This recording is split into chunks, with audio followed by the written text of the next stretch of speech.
open up, and then if you invite me to say a few words. Okay, let's open up. Oh, hi, Dean. How you doing? It's good to see you again, Dean. Hi, guys. Sit down. Yeah. Hey, just yeah. You know Elvis Presley? Mm-hmm. I don't think he did a lot of. I don't think he did any shows with Dean Martin. But I think Dean Martin says that one time when they were together, that Elvis told her father was the king of cool. Elvis Presley looked Deanna Martin. That's Deanna Martin, and she tells that story. Yeah, a beautiful story that Elvis regarded Dean Martin as the king. Can you imagine? Because the coolest guy that probably walked in our lifetime, the planet, was Elvis Presley. And but he regarded Dean Martin as the king of cool. Can you believe that? Yeah. Hey, so I'm just sending it to a couple of people that were live. But Jesse, I went ahead. We're going to start right now. I went ahead and changed the. See if you like it. Come right on in. Well, knock, knock. Come right on in. Welcome to Late Night with the Two Witnesses. Don't worry, there are only 2 elders, not 3. So you are safe. Broadcasting west of the Rockies and east of the Paradise. With 144,000 watts of high-energy active force, GG for GB and his helper pioneer their way through the valley of the shadow of the Watchtower. Remember, do not subscribe, do not like. Be a trailblazer, not a sheep. Run for your life and don't look back, like Lot's wife. Hey, and you know what? Speaking of being a trailblazers, when you go in the chat section, did you like that? It says, hey, man, welcome. There's no moderators. You guys can have at it, fight, First Amendment, right? If you get arrested by by YouTube at your door, whatever, the censorship police, that's on you, But yeah, just, we're not trailblazers. We're pioneers. Yeah. Pioneers, because we put a lot of time in this, and the Jehovah's Witnesses talk to pioneers. But you know what? Like I told my brother-in-law Paul Deanda one time, pioneers take the arrows. Yeah, that's right. And hey Jesse, in our hometown, we take the arrows. Hey Jesse, man, I think we could both say that we miss Dan having rants on the 6 screens. 6 screens is a nice place to hang out, but when Dan shows up, when Dan and Angela show up, man, they knock it out of the park. So good to have them here. Hey Jesse, so listen, there's all of these Jehovah's Witnesses, ex-Jehovah's Witnesses. God bless them. God bless them. But whenever I hear everybody saying the same thing, that it's good that France is going after Watchtower. It's good that Pennsylvania. It's good. It's good. Hey, I'm all for it. But if everyone is thinking like, I get scared, Jesse. I get scared, and I love hearing all these different points of views, and we're going to talk about that. And I think we're wrong on a lot of our points that we were talking about, because we're dealing with real life situation as far as life and death, and real life altering effects of the Watchtower, and justice has to be served. But we just may have a couple disagreements on who's responsible for bringing the Watchtower down. Yeah, I'd like to say a few words. I'd like to say a few words to start it off, preface it. You called me earlier today, and you were almost in a state of panic because you were watching a lot of ex-Jehovah's Witnesses websites. Yeah. And I told you, don't do that. You know how they say the grass is greener on the other side? Yeah. You and I are the other side. Yeah. We're the green side. Yeah, we're the green side. They say that they say for every action there's an equal and opposite reaction. We are the opposite reaction. And listen, correct. I don't say it jokingly or trying, but what we're going to share with you, we only get 170 views. We average 170 views. Even Jane Doe makes fun of us because we're such dope. But narrow is the road that leads to life. And we're okay with it. If you don't like it, don't subscribe. Don't like us. We don't care. You don't like us. We don't care. We love you. Yeah. All you need is love. Yeah. But look, what we're going to talk about here in the next hour is we're going to talk about a dimension that you don't hear from other apostates. We're going to share with you our opinion. This is just our opinion. We love everybody's opinion. Like I tell you, Gilbert, you listen to too many white liberal ex-Jehovah's Witnesses. But you got to get away from that because we are research. They research. We are research. Remember in the Bible when the word becomes flesh? Yes.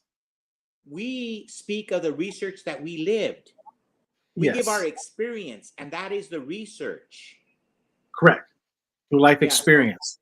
Jesse, because It's one of the called things, common sense. yes, because going back, who's responsible for bringing Watchtower down?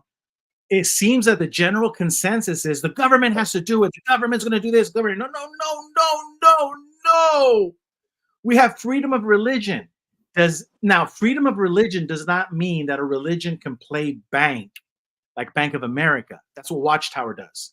We understand that there's separations there, but the Constitution, they didn't just draft it up one weekend and says freedom of religion. Because before that, there was only one religion, and that was the granddaddy cult master of them all. If you want to talk about cults, his name was King George. Forget the governing body. King George was the granddaddy cult. And in his cult empire, the sun never set. So all we're saying is that if you give the government the responsibility to take down Watchtower, it's going to be 10,000 times worse than if you were to do it. That's all I'm saying. And the other thing that you and I were talking about in our conversation was the magic word that Darlene Smith always points out, that the road to hell is paved with the 501c3. You see, the 501c3 is the government and religion in an incestuous relationship. It's incestuous relationship. And then, this girl in the 6 screens, Shirley, she got all mad at me, that lady from that speaks with that New York accent. But the reason she got mad at me, Jesse, is because I quoted Rush Limbaugh. And so it doesn't matter. I could have quoted Barack Obama. I don't have a problem with hating anybody. If they said something that's true, it's true. And Rush Limbaugh says, and you always remind me, that if the government gives you money, they own you. Dad taught us this. So when the Watchtower gets money from Norway, France, or whatever, they've entered into an incestuous relationship. And that's what people have to understand. They are in bed. So they give you the appearance that they're fighting Watchtower, but Watchtower ain't going to go anywhere. They're bedfellows. Gilbert, let me share something that just happened today. You and I lived it. We lived our life. If we took something from our aunt or grandma, what would Dad do to us when we were babies? Yeah, he hit us really hard. He beat the crap out of us. If we took something from our neighbors or from our school, from anybody, what would Dad do to us? Yeah. Dad was very, he wasn't violent. It's just he drew the line in the sand. And we knew that when we crossed that line, it was over. Did Dad experience mafia? Oh, yeah, my dad experienced it, yeah. Okay. Did he want us to be in it? No. He knew that if we took anything, they would own us in the neighborhood, in the family, in anything. And he beat it into us. There's no such thing as a free lunch. We lined up in the breakfast. We had a dime and a quarter and a nickel, 40 cents to buy breakfast and lunch at school. We'd go gamble it, of course. But yeah, at least there was no such thing as a free lunch. Okay. My wife is watching this show right here with Venus and Serena Williams. Okay. And something hit me so good. It was my wife didn't understand it. But it hit me like I understood it because I saw my dad. The dad was obsessed. They went to this finest hotel and they were eating the finest food. And the dad threw a fit. And he goes, "Don't you eat that cookie?" It was a big gourmet cookie. "Don't you eat that cookie?" And then he goes, "Mr. Williams, you don't understand. Everything is paid for. Everything's free. Nothing is free." He looked like my dad. He looked like my dad. Except my dad was Mexican, better looking. He's African American. But anyways, he looked like my dad talking.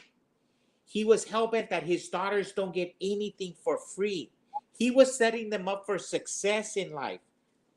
Because once you take something for free, they own you.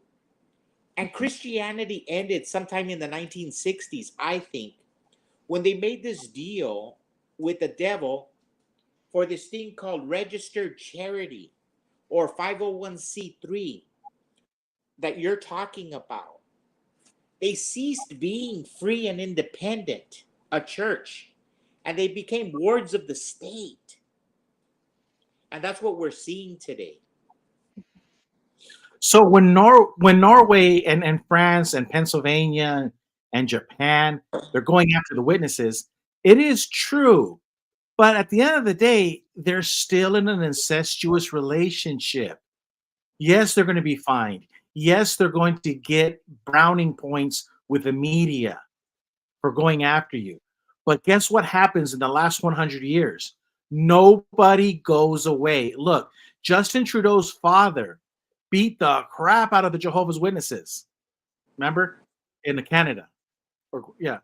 No, his father. I think chased him out. Pierre Trudeau. I think he defended the witnesses, didn't he? No, remember they were going after him. But the point is where are the Jehovah's Witnesses? They're still there. They're not going anywhere. Two things.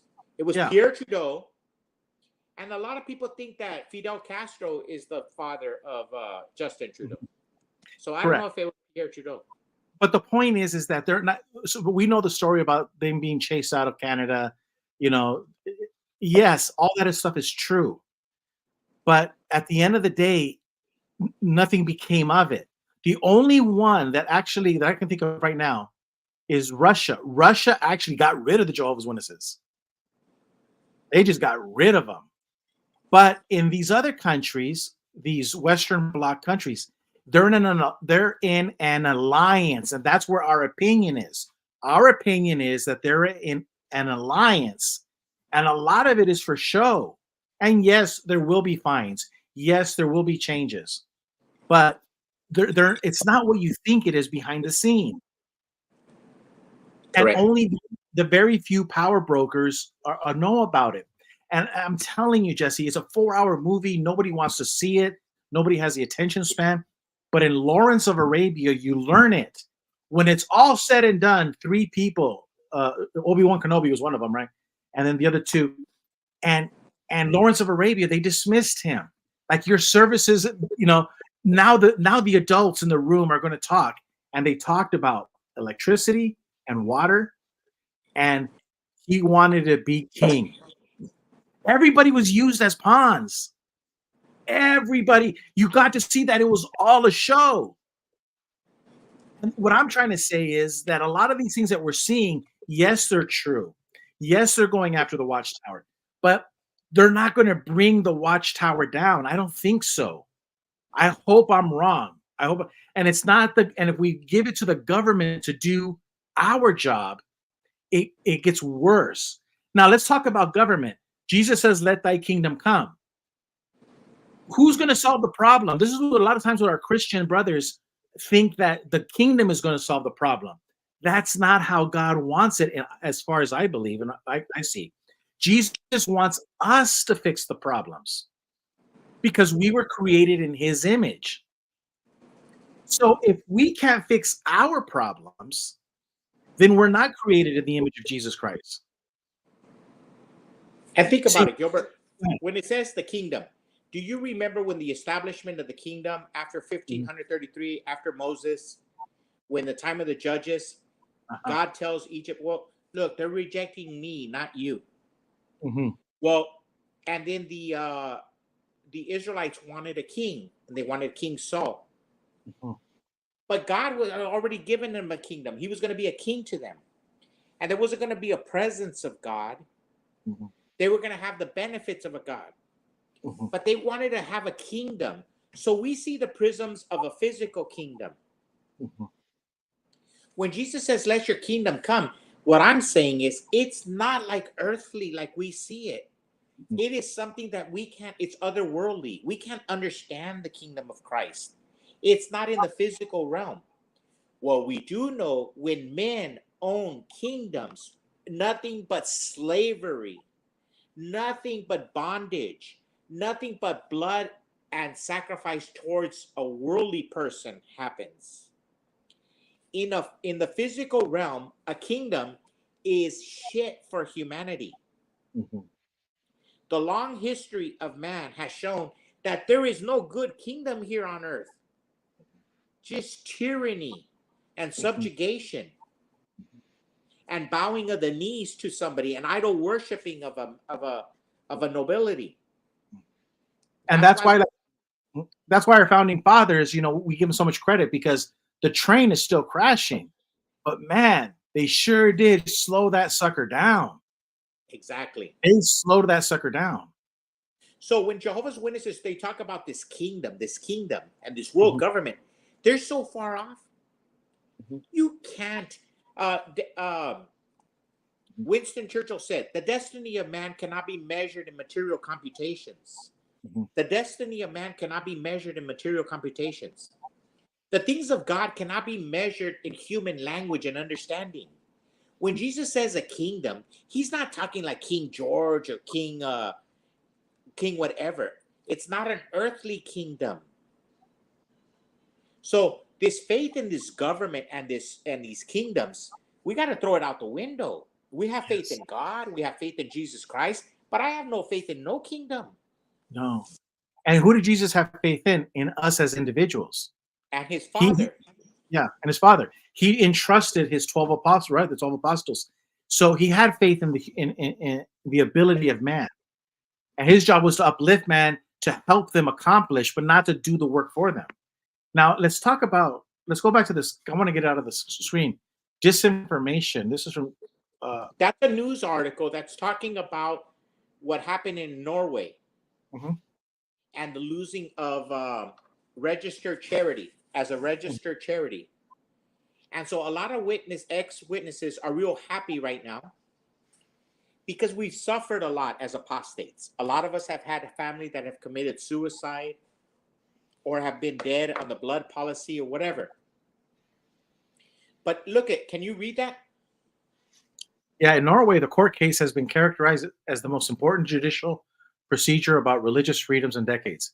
Spokesman Jorgen Peterson of the Jehovah's Witnesses does not speak to the press, but distributes a written statement after the decision.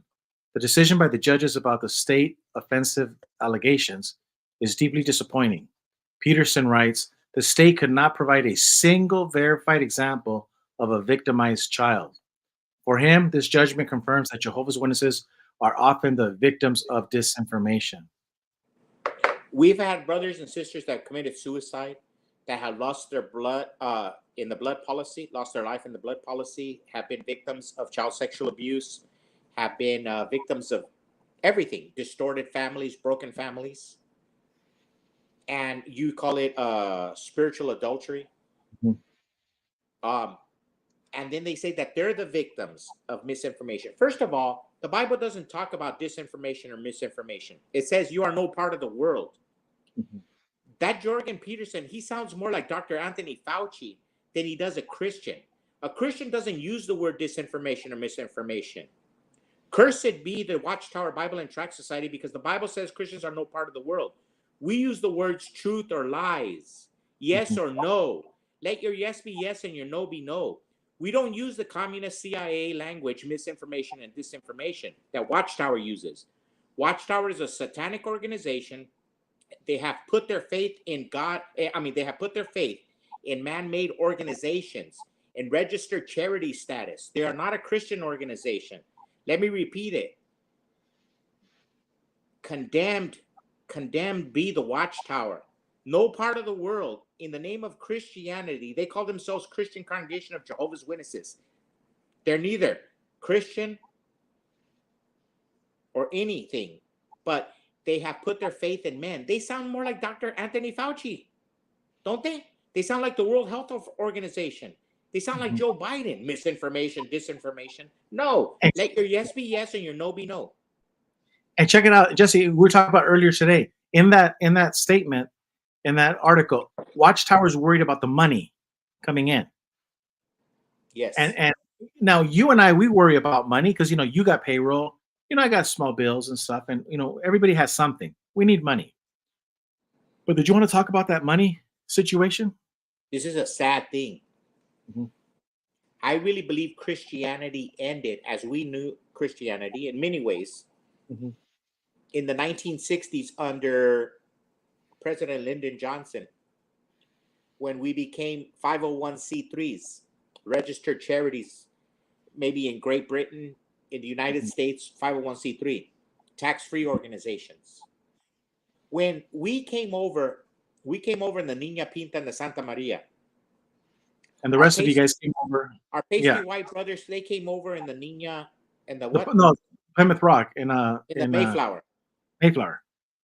And the LGBT brothers, they came over in the Gayflower. And then our African American brothers, they came over in the Amistad. We all came over in different boats, different times. Yeah. And our Native American brothers, they were here before us. They made reservations. They were here before us. Yeah. But anyways, we all got here. And we didn't have a registered charity to worship our God. But something happened in the 20th century where we started registering these Christian churches. They turned their back on God. And that's why I think a lot of these organizations, if there's a song in the United States that says, if tomorrow me and my wife had to start over again, say if tomorrow they had to start over. If Watchtower was really a Christian organization and Norway said, you're going to lose your tax exempt status, if they were really Christians, they say, go ahead.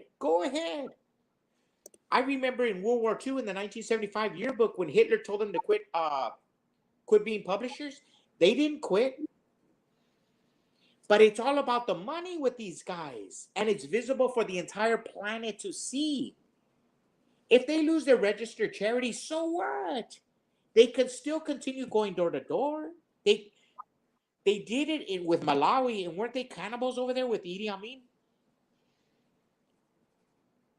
So they could do the same thing today. But no, they're fighting it because of the money situation.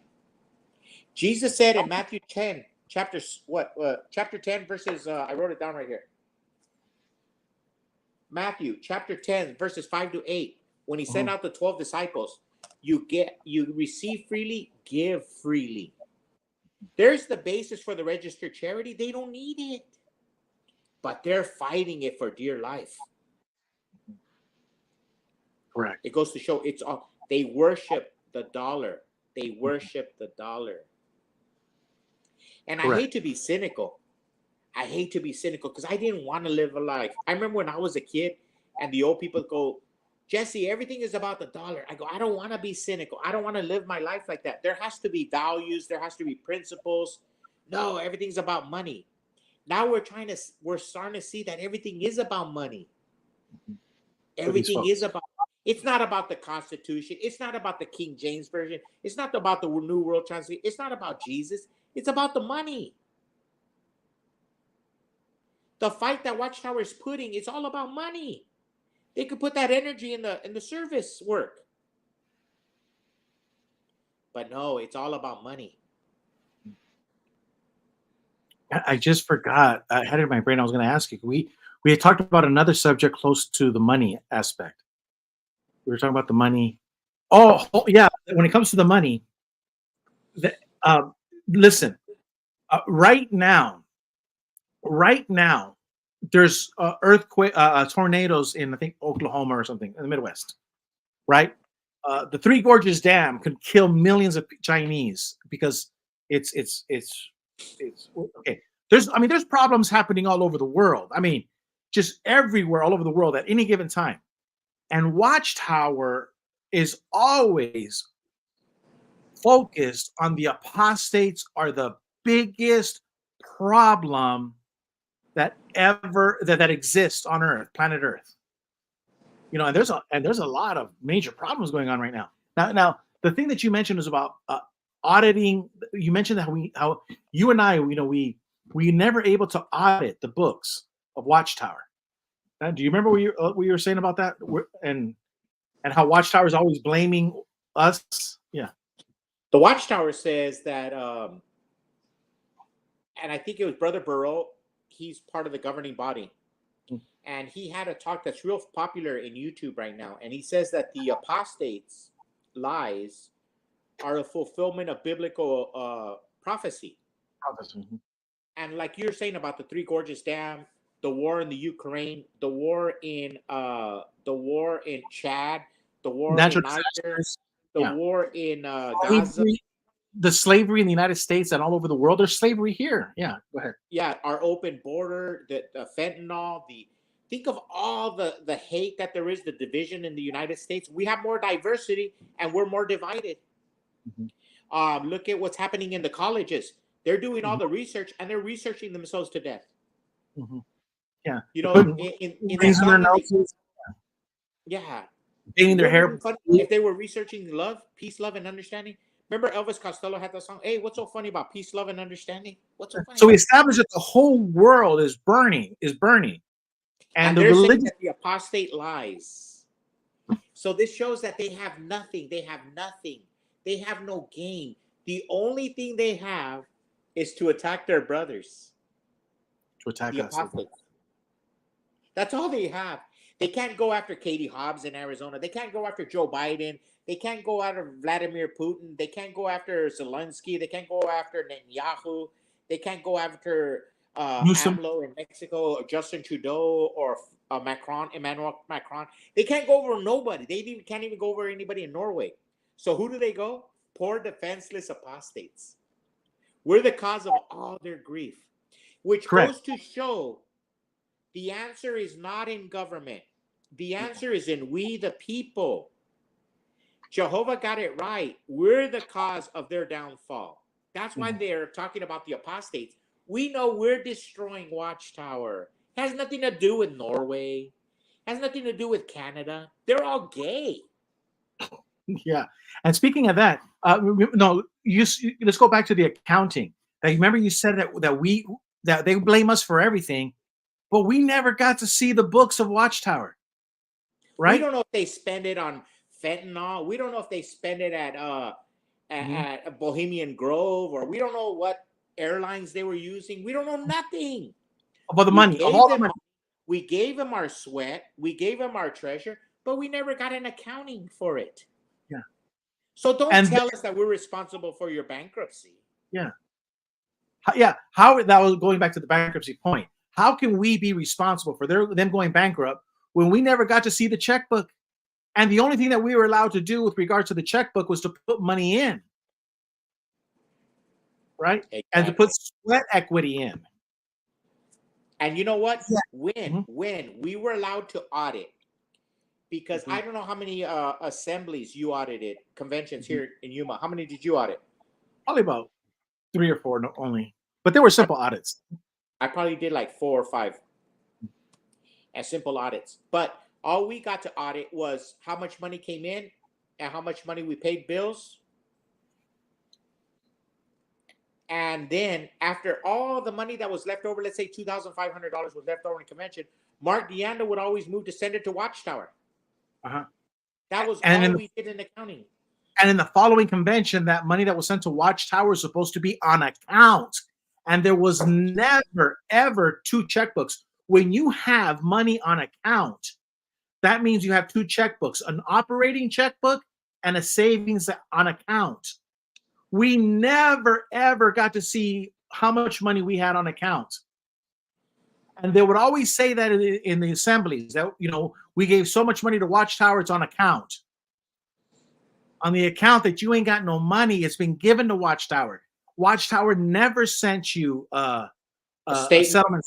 And that's the whole point. So if I was a lawyer, and I would never go after Watchtower on anything having to do with freedom of religion. However, that is a banking issue.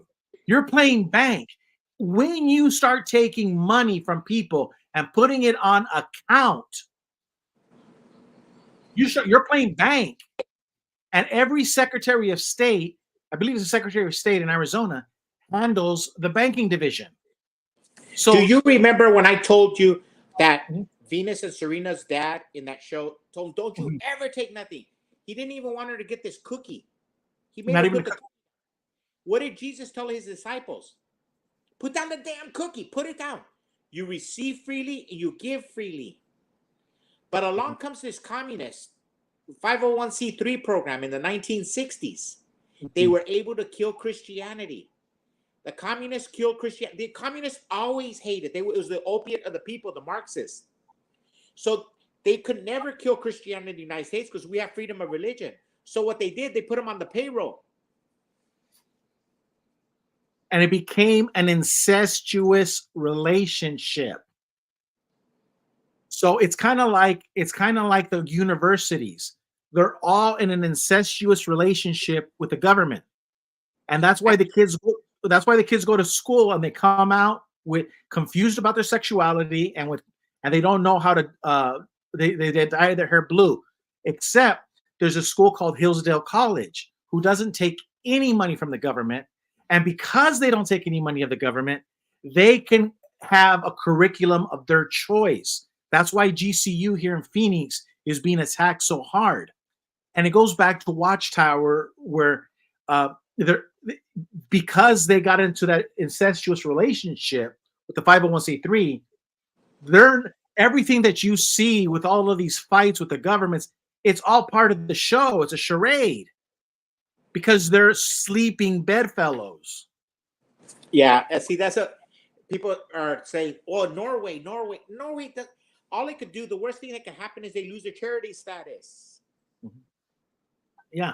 Oh, and then what happens to the Jehovah's Witnesses? What happened to our sister Annabelle? They become emboldened. So Watchtower knows that they're going to take a hit, but they're going to get emboldened. Their followers are going to be even more emboldened.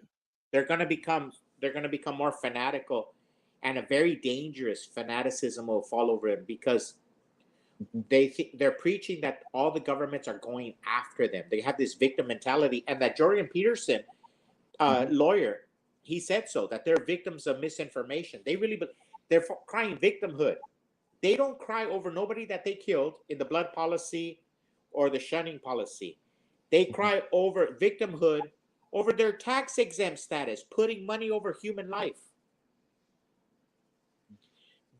You and I had a theory that Jeremiah Wright was a speaker for Watchtower. When Watchtower got the 501c, they were riding dirty. We're riding dirty. Yeah. And Jesus says, "You are no part of the world." Watchtower says, "Where do we sign up?"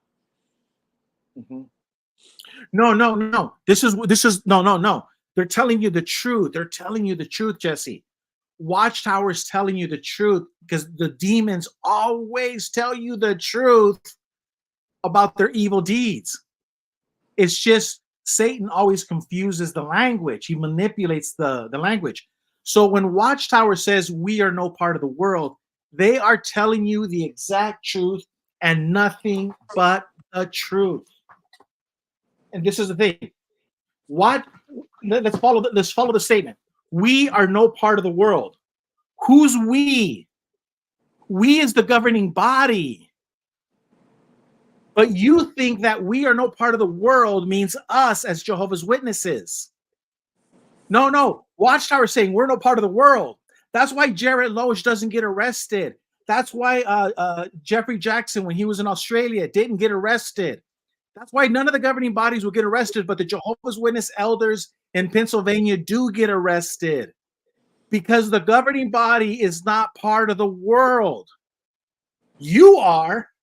So you say, well, we're not part of the world. And they're going to say, what makes you believe that you were included in the word we? See, Watchtower is part of the new world. You're not part of the new world, Jesse. I'm not part. Our sister and brother-in-law is not part of the new world. Jared Loesch is part of the new world.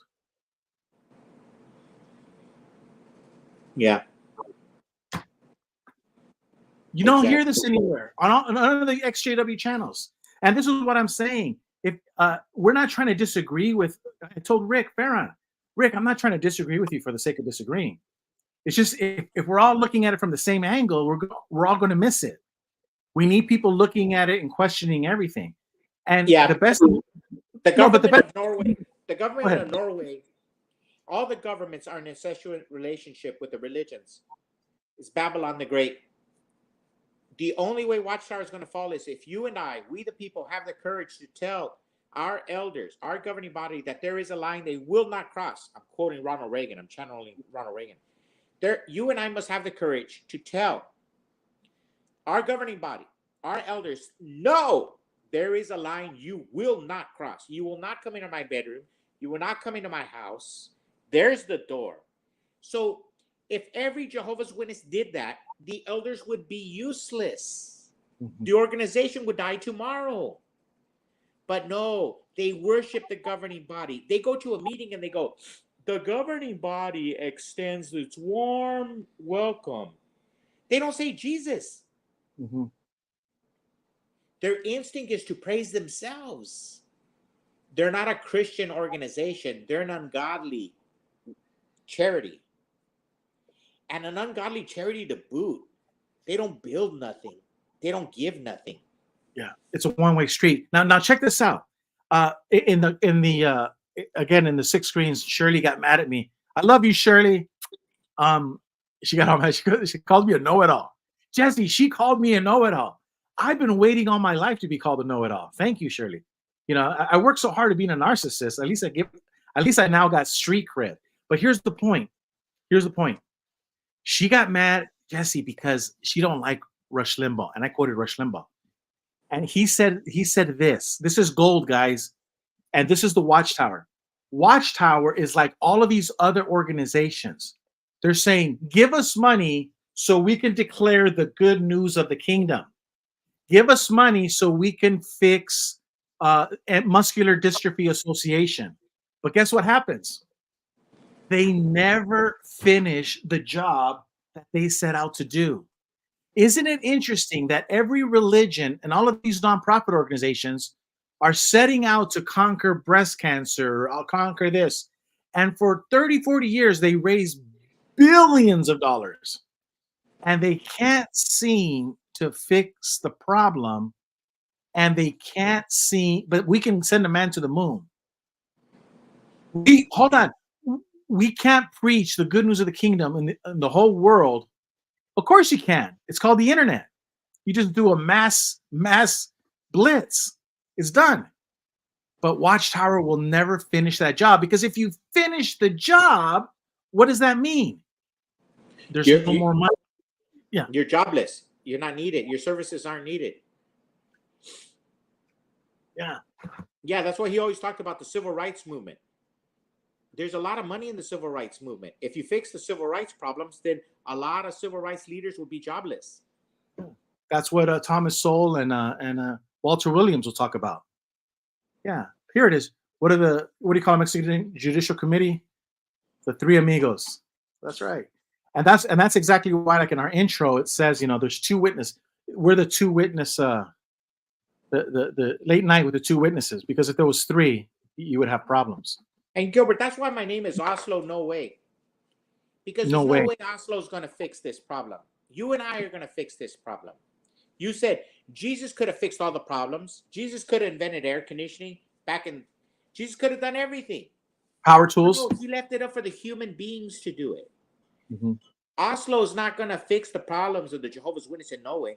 The Jehovah's Witnesses have to fix their own damn problems. They got to grow a spine and stand up. Remember what Martin Luther King says?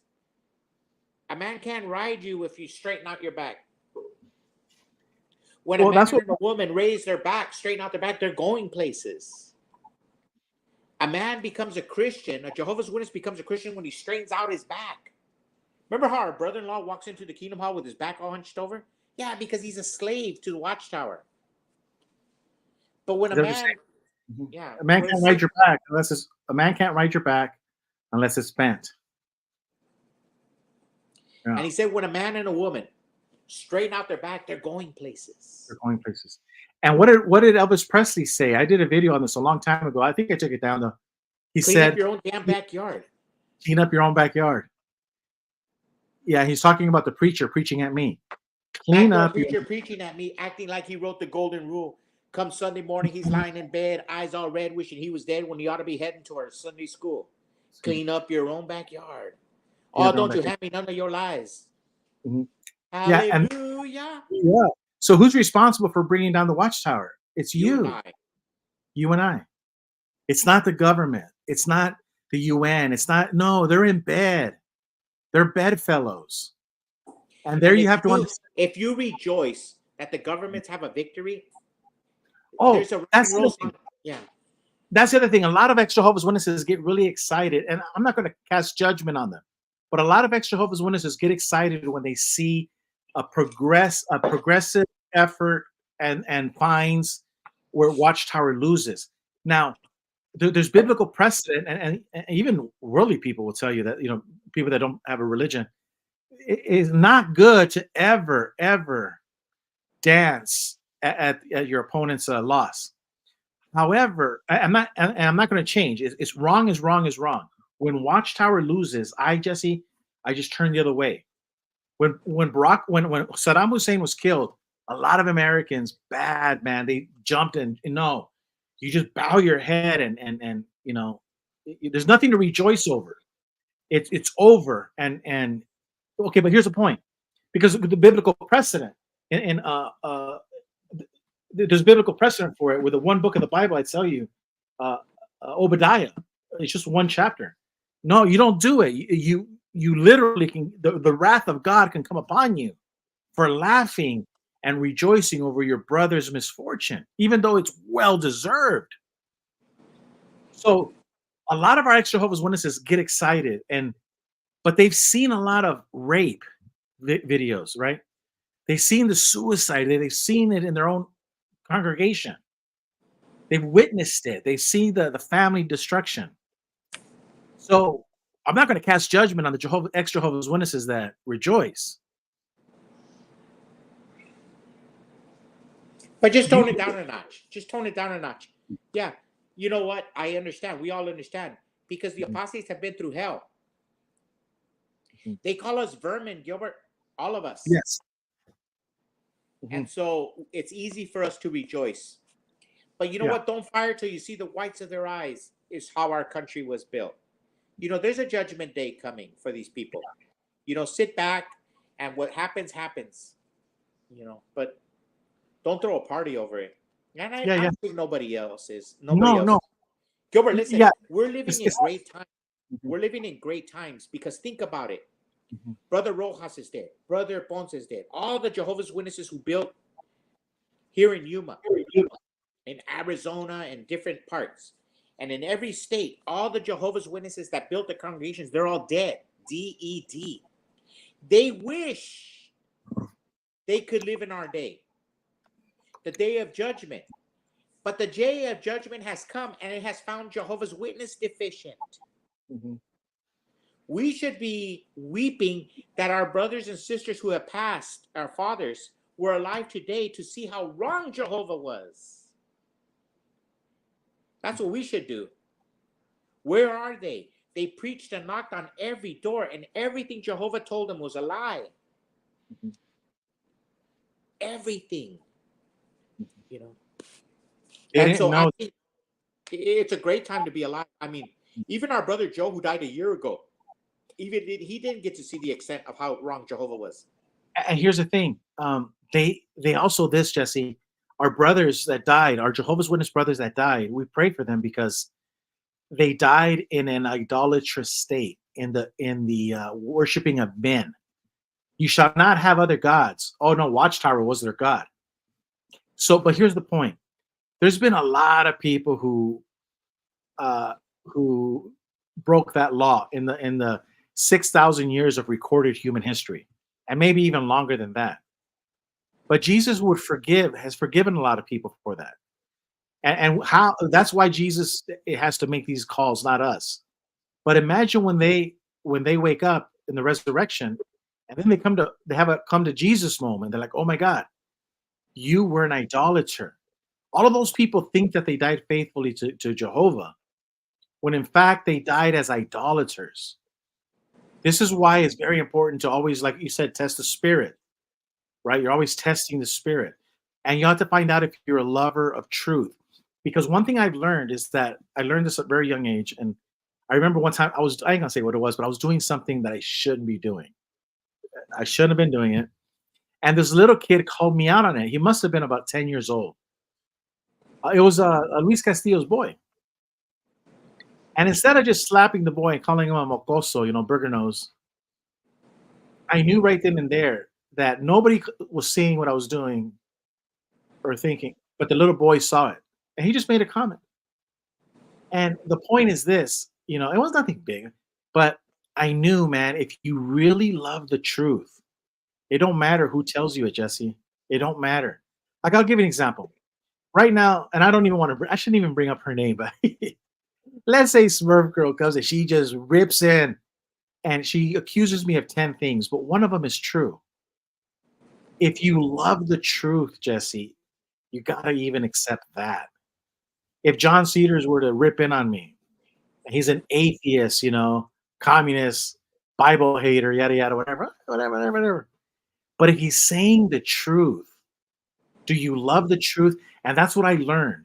If you really love the truth, love Jesus, the truth. And if a little boy, a crazy woman, crazy man, crazy whatever, it don't matter. You either love the truth or you don't.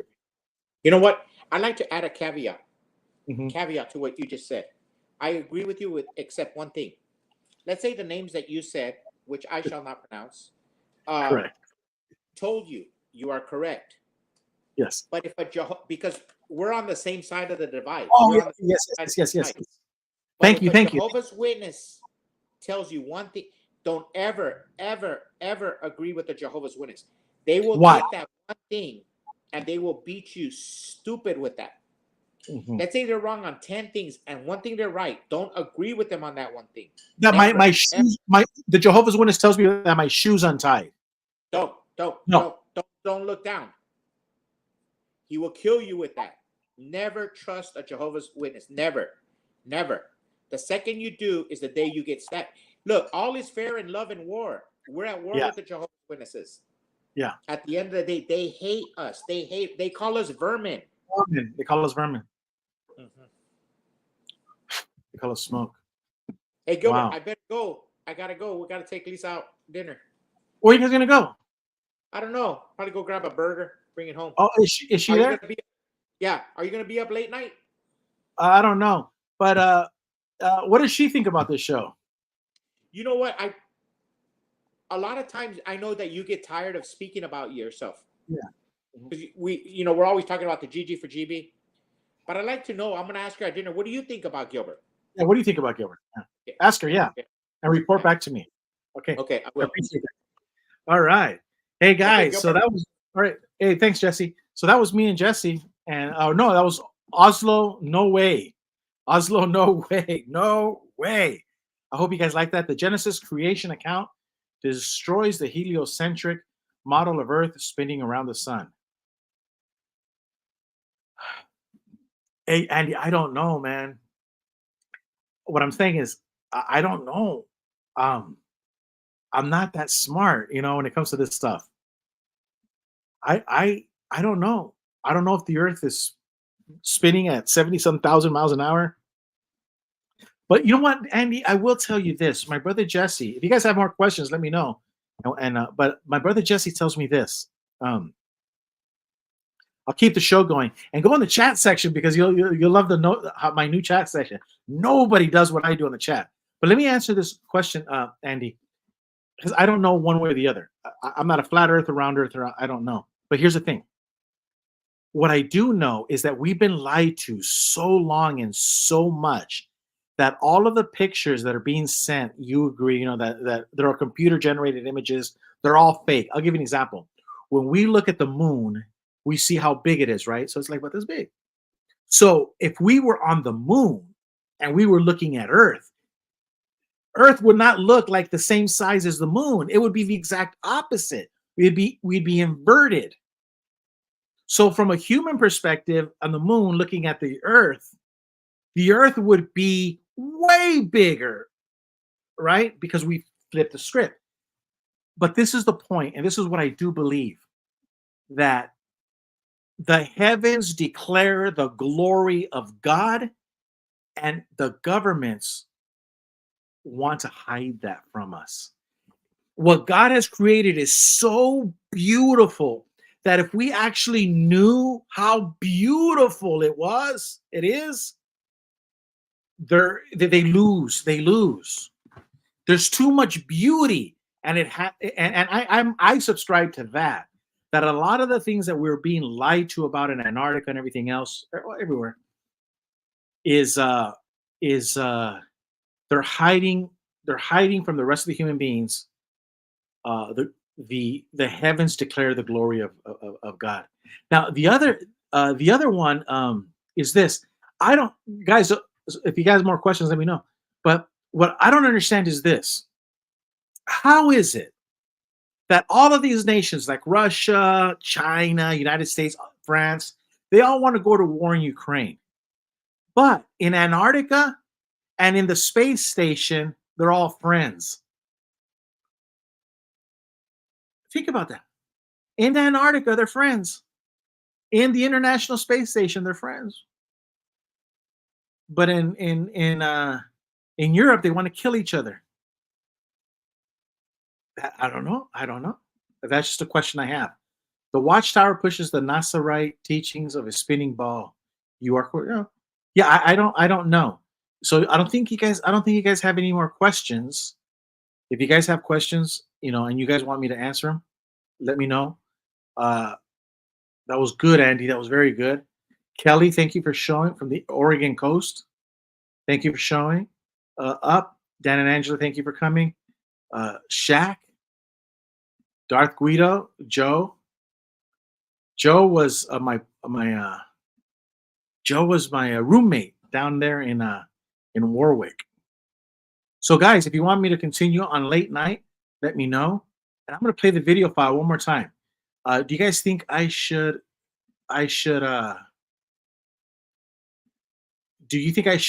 change it? Here it is one more time so you guys can hear. And I got another good one for you. I don't know if you guys seen it, but here we go. Come right on in. Welcome to Late Night with the Two Witnesses. Don't worry, there are only two elders, not three. So you are safe. Broadcasting west of the Rockies and east of the Paradise. With 144,000 watts of high-energy active force, GG for GB and his helper pioneer their way through the valley of the shadow of the Watchtower. Remember, do not subscribe, do not like. Be a trailblazer, not a sheep. Run for your life and don't look back, like Lot's wife. Guys, this is why it's so important, because it says GG for GP and his helper. Here's my helper. Let me help you guys see something. Who is responsible for bringing that Watchtower down, the government of the UN or you? Check this out. Peace on Earth is the DC Congress. Think about this. Jews and Muslims are in peace in the Democrat Party. In Washington, D.C., the Democrats and the Jews smoke stogies, just like they do all the scientists in Antarctica, from Russia, China, and Washington, D.C. They're all at peace. They're not killing each other. But then you go to Israel, you go somewhere else, they're all killing each other. So why is it that the leading Jew, which is the leader of the Democrat Party, Schumer, is out there dancing in the street with the Muslim party members in the House of Representatives? Dancing out there in the street. Dancing. Yeah, there's something there. Why is it that they can have peace, but you're at war? Think about that. You guys ever thought about that? So Washington D. So imagine what awaits them. I was given the boot after serving as an elder for 24 years. I only had like 10, just for questioning the spinning ball. Damn. Wow. If you only knew then what you know now. So what do you think, guys, about that? Peace on Earth. In Washington, D.C., every Jew and every Muslim eat together, dine together. They hold hands. They may even have sex in their little, like you read on the news, right? Like the Democrats are having sex in the different rooms of Congress. But yet, in the homeland, they're all killing each other. That's giving you a little insight into how the governments pit us against each other. And this is what Watchtower kind of does too. They pit their people against each other. The Jehovah's Witnesses and the ex-Jehovah's Witnesses. They're pitting us against each other. And we kill each other while I'm sure that, in the leadership position, I bet you there's a lot of people who are not Jehovah's Witnesses that work at Watchtower and ain't no problem. So they have paradise on earth in their corporate offices, in their religious settings, in their halls of Congress. But in the real world, they purposely create chaos. Wow. And he says the governments serve up propaganda. So guys, if you don't have anything else, if you don't want to come on the show, I went ahead and put the link. Let me see if I put it here. I put the link for you guys. If you guys don't want to come on, I'll go ahead and sign off. Last week I did I think it was 5 hours. I don't want to do that again. But if you want to come on and talk about it, was I wrong in disagreeing with Rick Farron and saying, no, the governments are not going to bring down Watchtower. They're in an incestuous relationship. Ain't nobody going anywhere. Money's going to trade places. There's going to be fines. District attorney is going to get credit, and he's going to campaign on it. But over 100 years of Jehovah's Witnesses and all of the fights that they have, legal battles and everything, they don't go anywhere.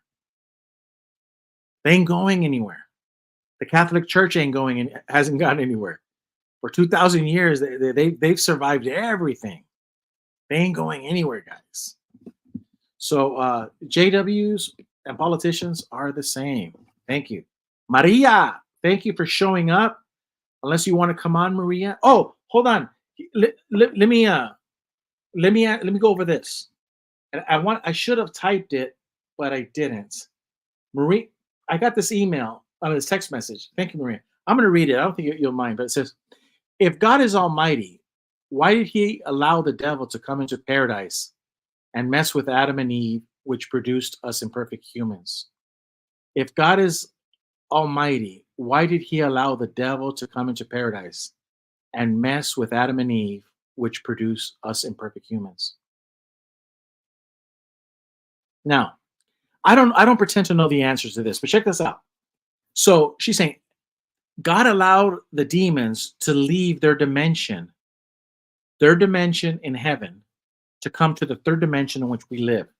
And they came in and they messed us up. So do you remember when God told Adam that he had named Adam and man to have dominion over all of the earth? We were supposed to take care of the animals. But look what we're doing right now to the animal kingdom. And then also the animals that live in the ground, the microscopic animals, right, in the second dimension, because they only know length and width. And look at the damage that we're causing Earth. So evidently here on Earth and in heaven, there's something similar. The angels in Ezekiel 28, they were here on Earth. They were active workers, according to Ezekiel 28. And the Bible says that gold, silver, emeralds, sapphire, everything was put into the hands, and it was describing Satan until the moment that fault fault was found in him. So evidently, Satan was working in planet Earth in this project. It was a special project, right? And other angels were working in other projects in other solar systems, Betelgeuse, doing whatever they're doing. So the point is that what you do, Maria, as an individual, you know how they say shit rolls downhill? It affects other human beings. What angels do in the 10th dimension affect what they do in the 9th and the 8th and the 7th and the 6th. So evident what happened with the demonic angels, the demons, they've affected us too. And then look what we have done to God's creation of animal and the animals in the fish kingdom that God entrusted us as humans to take care of. So we can go ahead and point and the blame at Satan all we want, But we can also look at ourselves and say, well, we kind of do the same thing. Now that's a big stretch, but what I'm saying is that there's consequences in the levels of creation, and we're part of that on the third dimension, and it's going to and you say, well, why does it take so long? Well, the same reason a little boy says, when are we going to get there? Are we going to get there yet? Are we going to get there yet? And when you think about a little boy saying that when he's in your car, then you remember that we're only been alive for what, 20, 30, 40 years as adults in this place called Earth. So we really are babies in the big universe that's ungodly amount of years that we can't even fathom in our mind. So will things get fixed? Yes, they will get fixed. But you got to remember too that we're babies and it's a process. And like babies, we as humans cry, I want it now. I want it now. Yes, I want it now too. But I have faith that it will get fixed.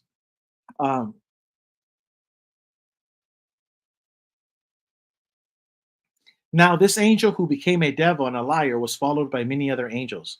And were they female angels as well? Or were they only male? Have no idea. That's all speculation. And you know what, Maria? This is the point. There is no evidence. No. They're a different creation. They're a different creation. We are in the third dimension on planet Earth. They are in a different dimension. Now it may be similar. There may be similarities between male and female, but it's a total different creation. We are third dimensional earthly creation. So when the angels, you're saying, when they came, did they all materialize as just men or some as women? Were they women before? The answer is we don't know. We don't know. But guess what? There's nothing wrong in having speculation. The problem is when we start believing that just because your opinion is fact. But no, you're entitled to your opinion and to dwell and think about it. But the answer is we don't know. But we do know that they're in a different dimension because they're able to travel through space like we can't. Yeah, God gave us free will. Adam was the first white man. Huh. Now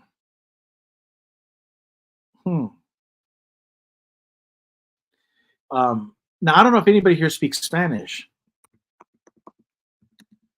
but I thought Adam was a Mexican because I was told by my dad that he was a Mexican because God told Adam that if you were to eat from the tree, he says, Perez serán, which serán means will be. Perez is the last name, Perez serán. But if you put the two words together, Perez serán means you will die. So how do you say you will die in Spanish? Perez serán, two words. But if you separate the words, Perez serán, which means you'll become Perez, which means you're Mexican. So, Maria Nunez, a Mexican. You like that joke, Maria? Yeah.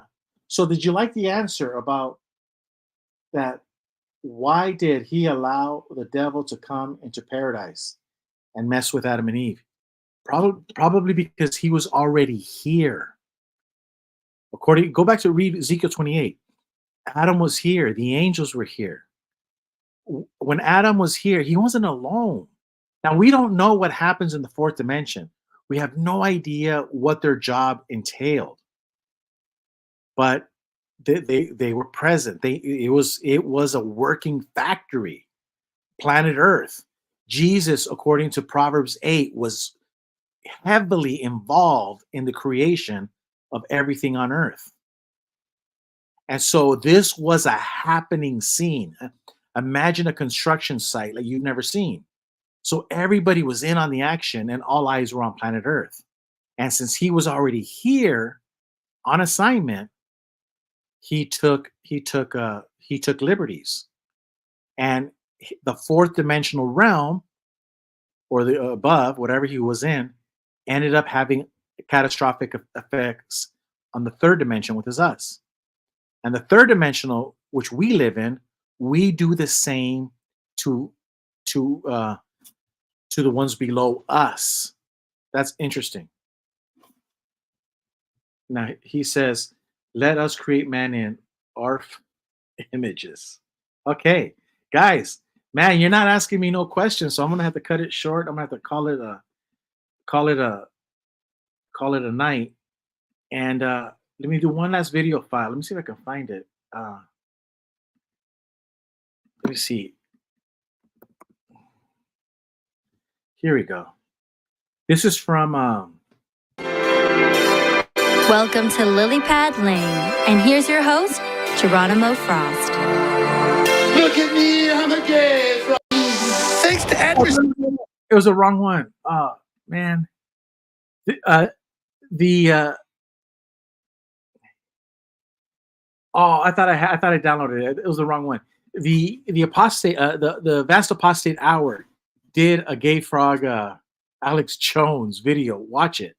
And if you can think of a better script to write, let me know. I'll give it over to Joel. But that'd be something definitely to check out. I see God also gave the devil free will and chose to go against Adam and Eve. But I find it amazing how God gave blessings to Adam and Eve to fill the earth with more humans. Yeah, now that that's I don't know the answers. I don't know the answers, Maria. But check this out. The angels applauded when God created everything. But when God created Adam, and then He created Eve, even right before He created Adam, they started. What do they see? They used to see what do they see with all the animals? The animals were getting it on like Donkey Kong. The horses were riding each other. The frogs were riding each other. There was a lot of sex happening before Adam got into the scene. There was tons of sex. It was the animals. So evidently the angels were looking at us. But now comes Adam. And then they see Eve. And they're like, oh my God, these human beings are going to replicate. They already knew. They're like, oh my God, these human beings are going to replicate like the animals do. And then they started seeing that in the beginning, God created man and woman, and the two became one. So there's three creations here: Adam, Eve, and the one, the marriage unit. And now you're going to have a new creation. It's called a boy, a son. And now you're going to have a new creation, even though it's the seventh day. And what happens? There's going to be a daughter born. And now you have a new creation, a brother and sister, brother and brother, sister and sister. And then you have grandparents, uncles and aunts. And you can say that there's a problem, a mutation, but mother-in-laws and father-in-laws were also created. But in this creation, God created a family, and it was a tree. And guess who knew of these things? The angels, because they were watching intently. So Maria, these angels wanted in. They were jealous. It's kind of like you and me being jealous of being able to travel through interstellar space. So you see, in it is like God gave us what they don't have. And that's the beautiful thing about our Father, is that all of His creation has something, and another creation has something else. The problem is we start coveting what God did not give us. God didn't give it to us. He gave interstellar space travel to angels. But we have families, children, brothers and sisters, uncles and aunts, grandparents, babies. They don't have that. And they coveted what was not theirs. So there's a lot to learn in our creation. I don't know. I don't pretend to know everything. But yeah, there was a lot of riding going on. They were riding dirty before Adam was born. They was riding dirty in paradise, and all the animals were getting it on. And the demon, that became demons, they saw it. They saw all that. They're like, what are they doing? Why, what's he riding on his back? And then he sees a little baby. And then he sees, sucking on mama's titties. They're looking. But then when Adam and Eve came into the picture, it all changed. And the greed factor popped in. Yup, I agree. Now, guys, is this written somewhere in the Bible? No. But hey, it sounds like a session of Stump the GG for GB. Throw me your hardest biblical question. And here's the thing. One thing I've learned about doing watching these videos is a lot of times the Christian brothers and sisters, it's a question like a know-it-all. It's okay to have an imagination. Like, will Donkey Kong be in the new system? Will Donkey Kong be in the new system? Damn, I've been stumped. Will Donkey Kong be in the new system? I don't know, man. I don't know, Jesse. I mean, debate. I don't know. But one thing we know for sure. Is in the very beginning when God had Adam and Eve had their two boys. That's all you need. You don't need to research no more. Right there's the answer from the very beginning. Abel was giving a gift to God, and it was his gift, and he was minding his business. And Cain was giving a gift, but he wasn't minding his business. And the problem is if you believe in God, or you believe in this or that, that's your gift to God. It's none of my business what you're giving. Now, only when it hurts people, right? When it's hurting, because remember we talk about how, if what you're doing is hurting people, down as everything goes downhill, yeah, it becomes a problem. But if you're offering God a gift and you believe that God's a Trinity and you want to worship him that way, I mean, that's your gift to him. If you believe Jesus is God, like my brother, but doesn't understand the Trinity but he just believes Jesus is divine, that's his business. I don't fight him.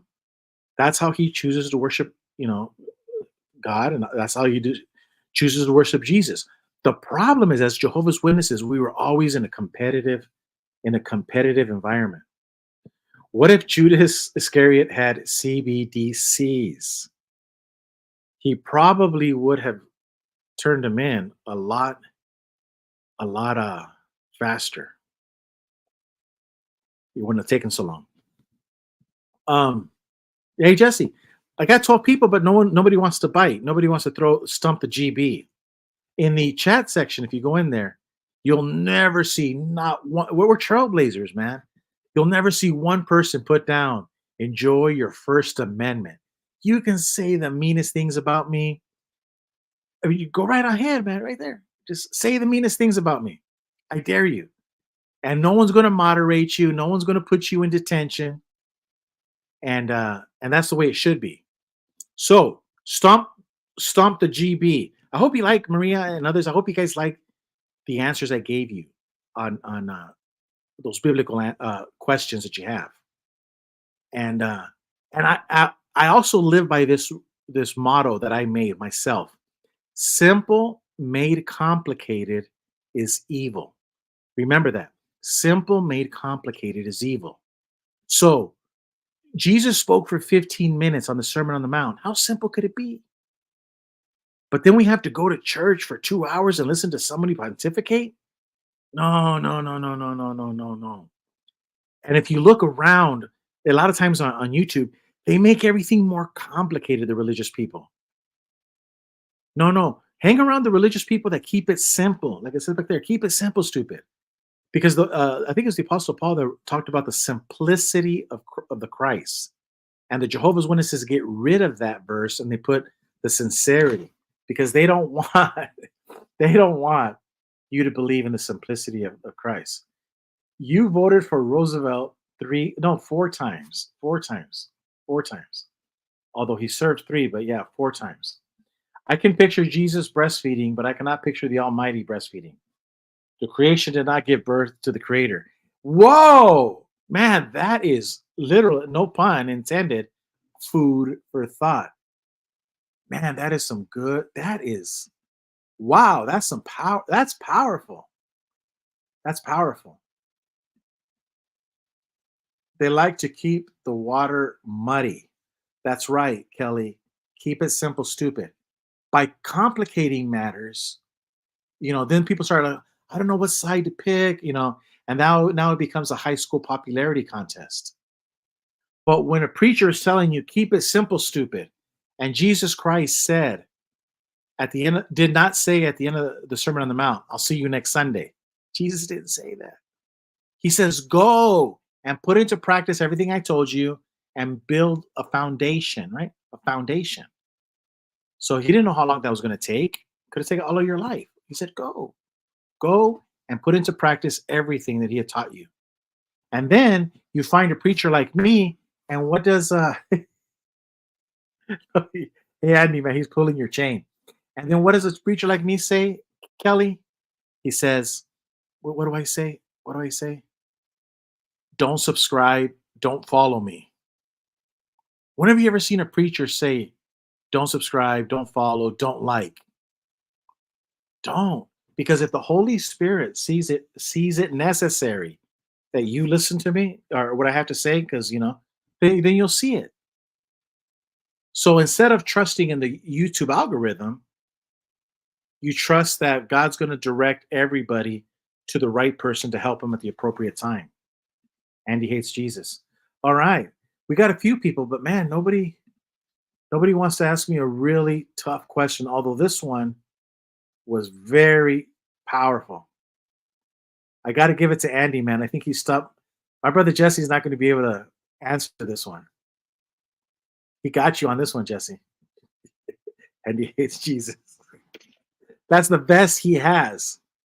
So, see, this is a perfect example of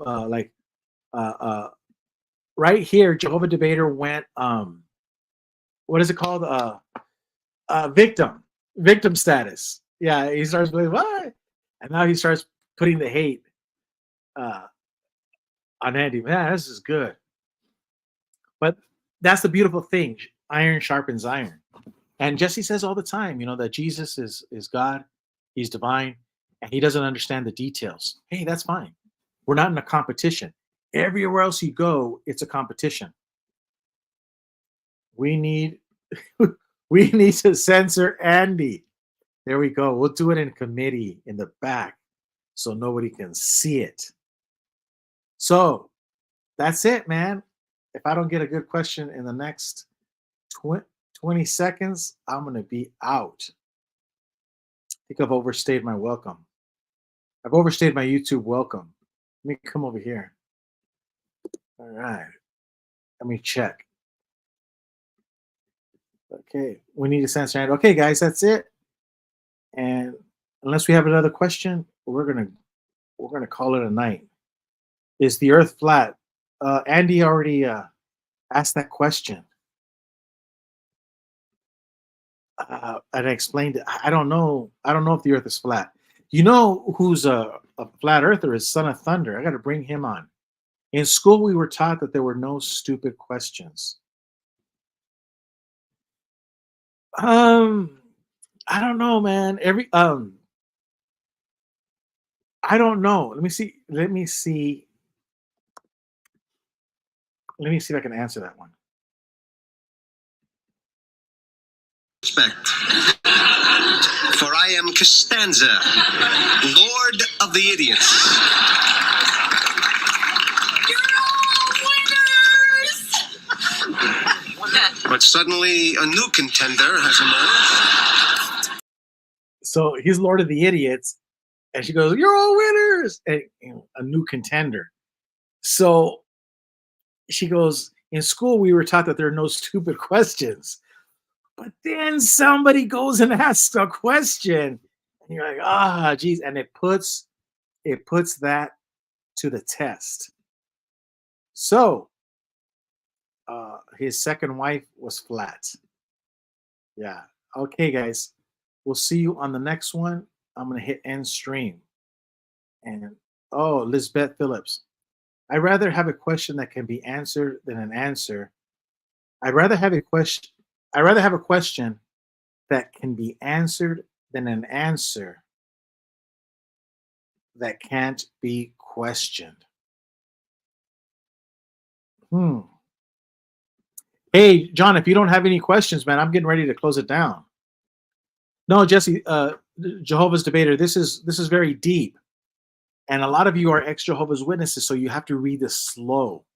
I'd rather have a question that can be answered, like, is the earth flat? That's a question that can be answered.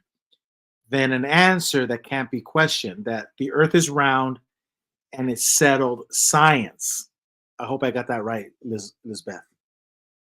Okay, Joe, you got to throw me a. Is Lizbeth crazy? No, Joe, you got to throw me a question. You got to stump the GB. The Almighty did not incubate himself for 9 months. Okay. Wow. But the Almighty did not incubate himself for 9 months. But the fact that God came to earth, all of the angels were, because the Bible is very clear that even the angels were in stunned disbelief what was happening. But here's the thing, Andy. When this is a clue. This is a clue. We don't understand the things in the high dimensions because we only think of things in the third dimension. But there's two clues. When God made Eve, Adam says, "You are the flesh of my flesh and the bones of my bones." So Eve was literally a part of, begotten of Adam. And then when they had the babies, they were begotten of Eve, right? And so the point is this: the point about being begotten is that Jesus, you could say, is God because he's begotten. So there's an element of him that's God, that he is God. He's like, there's a rib. He's something. So what I'm trying to say is that we don't know all the details, but the hints that we have is in how God created us. And so when you understand that the two become one, the man and the wife become one, and Jesus and the Father are one, now you're like, okay, I'm kind of getting the idea. Doesn't mean we understand it fully, but we're getting the idea. Hey, Gilbert. Okay, hey, man, be nice to Andy, Jesse, because he likes you. But let's do it. Andy's got a Jesus problem. Hey, listen. So I went to the ocean, okay? I went to the Pacific Ocean in San Diego. Yeah. About 2.5 hours away. And I brought back with me the Pacific Ocean. Okay. So I stuck this in the water. And this is the Pacific Ocean. Is that the Pacific Ocean? I mean, it depends. It's not the Pacific Ocean, huh? No. But it's a part of the Pacific Ocean. You know, there's a poem that says, no man is an island. We are all part of the continent. Even if a clot should fall away into the sea, he would still be part of the continent. And then it ends, never bother to ask for whom the bell tolls for thee. And something interesting about that is we can't understand the fullness of God. Yeah, but he says that him and his son are one. Now, this is not the Pacific Ocean, but it is taken from the Pacific Ocean. No man can see God and live. But God wants him in his infinite wisdom for us to follow Jesus. And in his infinite wisdom, he put himself in this man called Jesus Christ. Anybody who's a dad knows that he loves his son more than his life himself. Like me, I love my father more than I love myself. I love my son more than I love myself. I'm so proud of them. I think they are greater than I. When I go to sleep, every day I think of my son and my father. And sometimes at night, I believe I go into another dimension because I could smell my dad. I could smell him when I was a little baby, and I would crawl into bed with him and I would sleep in his arms. And I smell it. So I know I'm somewhere because I could smell my dad. And my son has the same smell. Now, knowing that we mortals love our father and our son, and God chose to use that analogy, father and son, who are we as mortals to question the relationship between the father and the son? It is not the duty of a Christian to lower Christ. It is not the job of any Christian, of any mortal, to question the relationship between God and Jesus Christ. Anybody who questions the relationship between a father and a son is going to get a slap in the head. By both parties. Because the son is always going to defend his father. And the father... Where do these Christians get this idea, this Jehovah's Witness satanic idea, that it is their duty to lower Christ? It is the duty of all men to raise Christ. Because when Christ came to earth in the 9-month pregnancy that he talked about, all the angels sang an exclamation. You know why the angels sang an exclamation? Why? What would you do if your life is about to end and all of a sudden you're given a new lease on life? Mm-hmm. What do you do when your basketball team is about to lose in the last second and somebody hits a 3-pointer? What happens? It changes. And you win. Like the Lakers are down 3-0. Yeah. And somebody in the last second shoots and everybody shouts an exclamation because you live to play another day.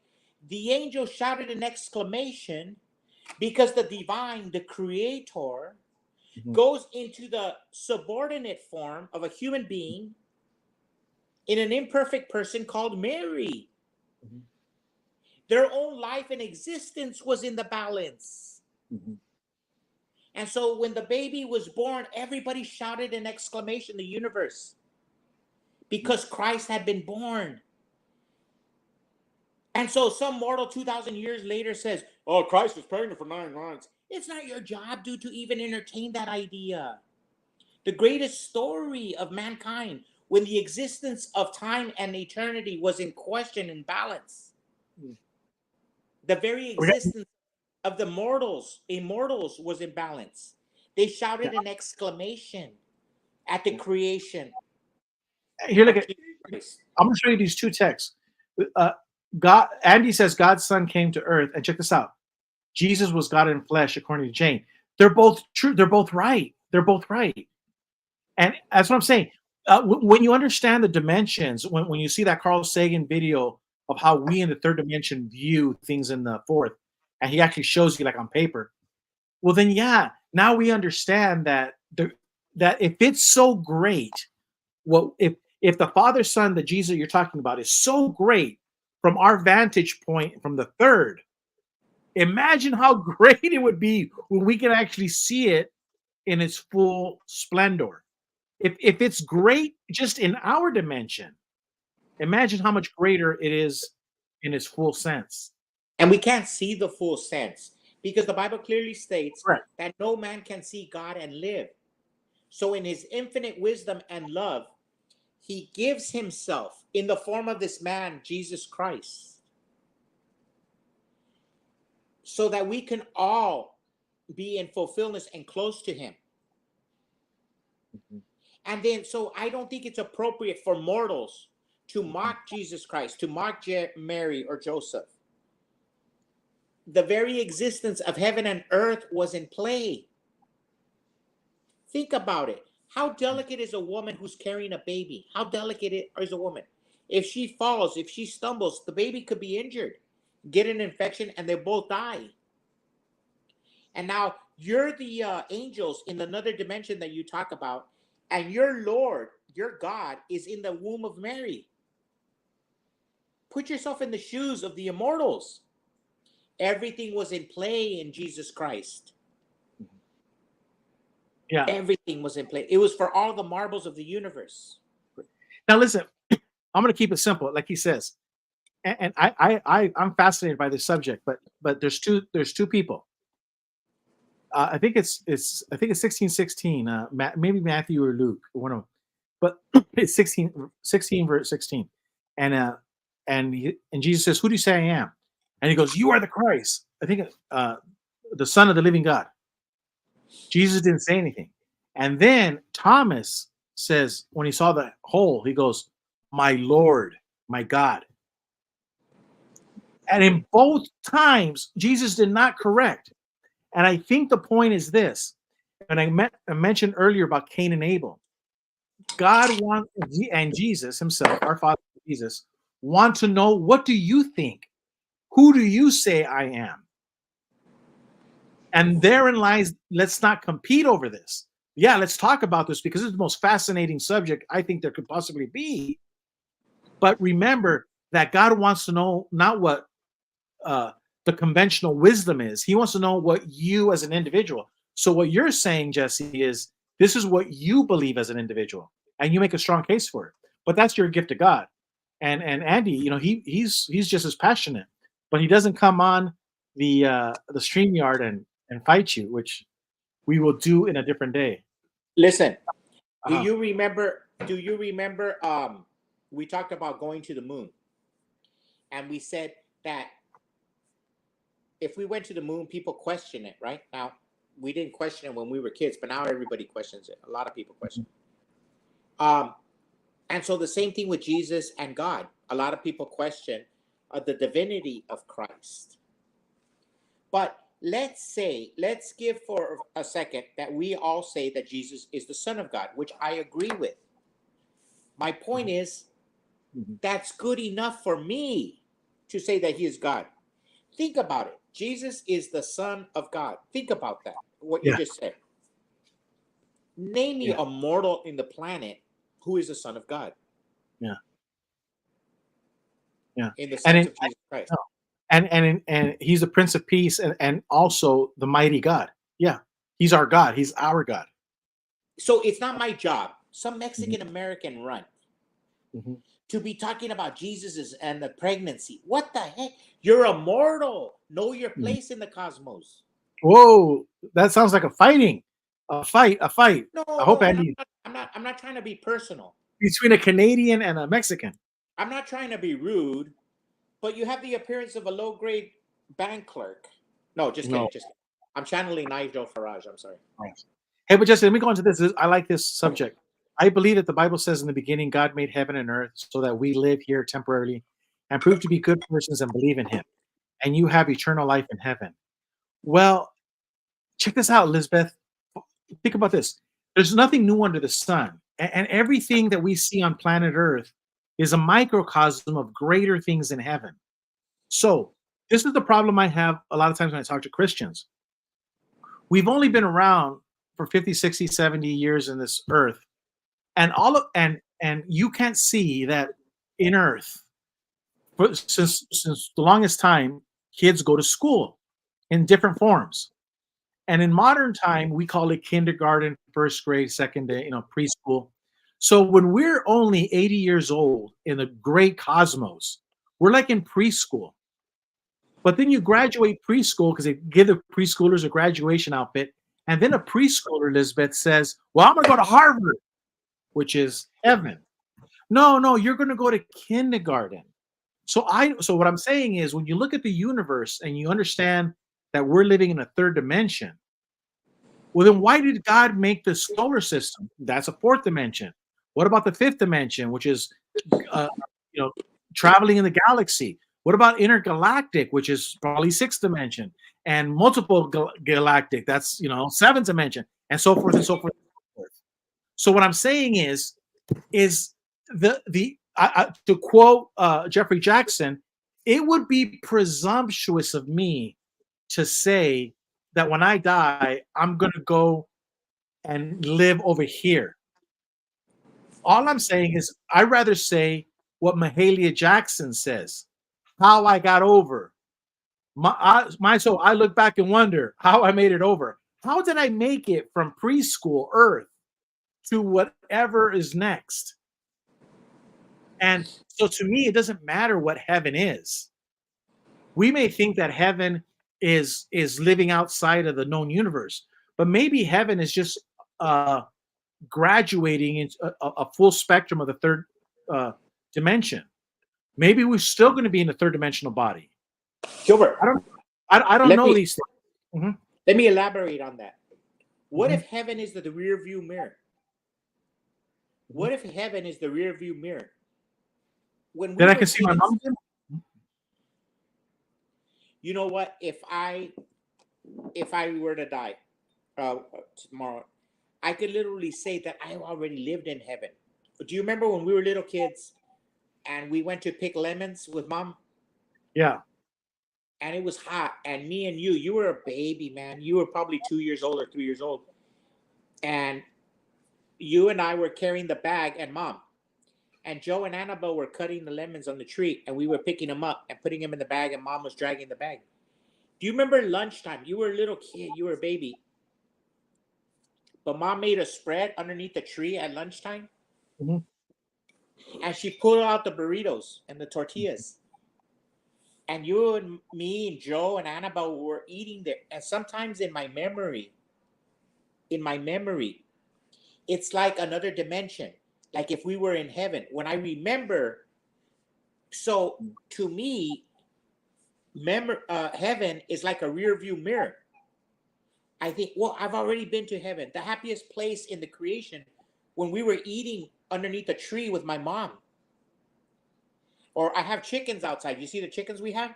And there was a hen and a rooster, and they're running around every day. There's 10 chicks running around my yard. They're in heaven. They're in heaven.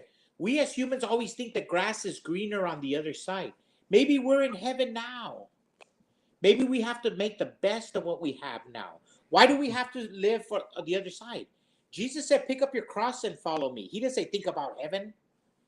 At the end, when he was dying in Calvary, he says, truly I tell you, you'll be with me in paradise. Yes, I understand that. But until that day came, he told his followers, pick up your cross and follow me. We have a job to do. And some people say there's heaven. Some people say there's paradise. Fine. You believe what you want to believe. And there's nothing wrong with that. If that strengthens your faith, I'll roll with it. Yeah. Mm-hmm. Yeah, exactly. It's not a competition. My fondest memory is being in the Fraternal Order of Eagles, the bar, and you and I drinking a Pepsi with a cherry and watching Dad play pool. I used to love that, man. Man, I was just so happy watching my dad play pool, and he would play for money. Those guys would play for money, man. A little kid. And we didn't go to the meetings because mom went to Mexico to visit her mom, our grandma. So my dad had to take care of us, and he would take us to the bar, and we would sit down and drink the Pepsi with the cherry, maraschino, like cherry, yeah, like in the movie Grease, and Dad was gambling in a pool hall. Gilbert, yeah, but going back to this Jesus thing that Andy was talking about, I have the highest respect for Andy. Don't get me, please. Yeah. But it's a good, healthy debate. But I really don't think it's us mortals. Mm-hmm. And sometimes in song that says no mortal could divine. Think about that. We're mortals, and we're talking about immortality and creation outside of our dimension. Don't you think it's a little presumptuous of us to say Jesus did this, Jesus did that? He's the Son of God. Just let it go. Don't lower the Christ either. Yeah, there's so many people lowering the Christ. So many people. Don't. You know what it is? I think what it is, and Andy would totally understand this. You, I think Andy totally understands this. Oh, here, hold on, let's read what he says. Jesse, I have 4 sons. Neither of them are me. I have 6 grandsons. Neither of them are me. Okay, but here's the thing, Andy. Jesse and I, we belong to a religion that constantly was bringing Jesus down. So we have like a knee-jerk reaction. So anytime there's a semblance of somebody, or whether it's done intentionally or unintentionally, of bringing Jesus down, we have that knee-jerk reaction like, no, we've been here before. we went down this road, and I don't know if I'm trying to defend Jesse, but that's how I feel a lot of times too. As an ex-Jehovah's Witness, there's certain things that trigger me. And I'm like, hell no, I'm not going to go down this road. And I know that's not you, because you always talk about.